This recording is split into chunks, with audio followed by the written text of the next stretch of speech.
In an increasingly complex and interconnected world, how can we invest while staying committed to biblical principles?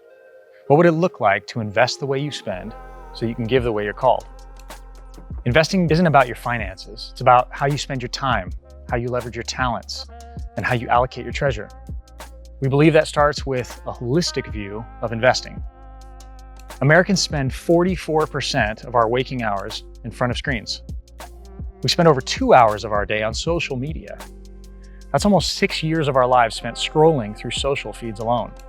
Apple, Facebook, and YouTube are not companies that align with our biblical principles. And as stewards of our time, do we stop and ask, am I investing my time wisely? Our talents are arguably one of our greatest opportunities for investment. Whether we're managing a home, raising children to love Jesus, or engaging in the marketplace, our work is an opportunity to invest in something greater than ourselves. On average, Americans spend 90,000 hours working in the marketplace over a lifetime. That's 90,000 one-hour-long opportunities to leverage the talent God's entrusted to us to advance the gospel. The largest employers in the nation are Walmart, Amazon, and Home Depot. Not exactly Christian employers. As stewards of our talents, do we stop and ask, am I investing my talents wisely? Now, let's consider treasure. We invest every dollar we have, earned or given. Investments are really defined as giving with the expectation of something in return. Spending is not separate from investing. So when we take that dollar, on average, 4% is invested in our regular savings, 7% is invested in retirement planning. So that leaves 89% for spending or investing. Every time we spend, we invest in companies or services that we choose, which can be a sobering thought when you consider who you're financially supporting. Data shows that our spending primarily goes to two main categories: 32% to the houses we live in and 16% to the cars that we drive.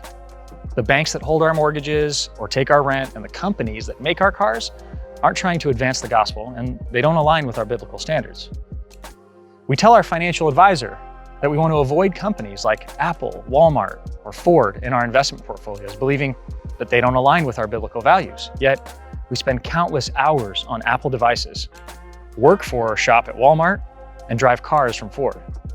Are we living consistently with our beliefs?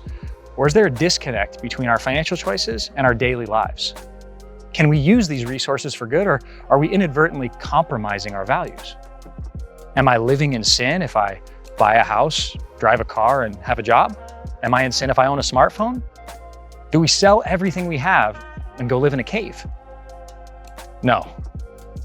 Although a company without Christian values makes these things, it doesn't mean we can't use them to bring God glory.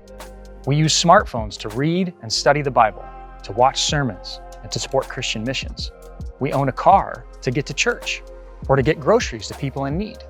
We buy houses to raise our children in safety, to love God through community groups, and to share the gospel in our neighborhoods. At Kingdom Mindset Investing, we don't think you need to live like a hermit to avoid a modern world in order to live a life that pleases God. Instead, we propose a three-pronged approach to investing your time, talent, and treasure based on the ultimate schematic, the life of Christ. Here's what that three-pronged approach looks like in action with a registered investment advisor and KMI-approved business, Sherman Portfolios. First, embrace reality. In Colossians 2, we're reminded that our outward actions, like removing certain stocks from our portfolio while still using those companies' products, may seem wise, but lack true spiritual merit. Instead, we apply what we call the KMI primary mission screen, where we evaluate companies based on 3 criteria, asking the question, is the primary mission of this company's existence to manufacture abortion products, to produce pornography, or to facilitate gambling? If so, they're excluded from any investment portfolio. Second, steward actively. In the parable of the talents in Matthew 25, we see the importance of using what we've been given to create more. Sherman Portfolios actively manages their clients' investments with 6 strategies to avoid market disasters. The goal is really to trade wisely and to actively manage every dollar so that we can effectively multiply resources that God's given to us and our clients. Third, giving generously. 2 Corinthians emphasizes the importance of generosity, encouraging us to give cheerfully as we're able. Sherman Portfolios has committed to donate 51% of net profits to charitable giving for advancing the gospel and the kingdom of God in 2026 and beyond.